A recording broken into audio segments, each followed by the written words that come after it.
Ramadan is almost over, but have we helped someone else benefit from it? Welcome back to our Ramadan Reminder Series, Day 30. Creating one-on-one conversation opportunities. Ramadan is a month in which devils are restrained, the gates of paradise are opened wide, the gates of hell are closed, souls are inclined toward goodness, and hearts become softer. How can such a month not be used wisely?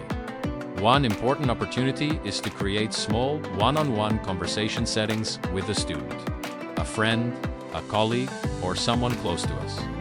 In these private and sincere conversations, we can gently offer reminders and suggestions about making the most of Ramadan.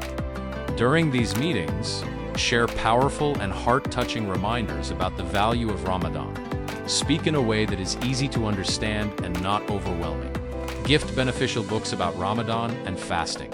Encourage reflection and sincere repentance. Sometimes one sincere conversation can change a life. The Prophet, peace be upon him, warned about the one who reaches Ramadan, yet is not forgiven. What a loss that would be, to witness this blessed month and leave without mercy.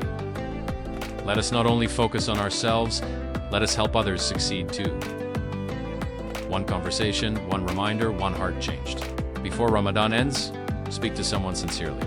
Subscribe to Light of Iman and continue spreading beneficial reminders. May Allah allow us to leave Ramadan forgiven.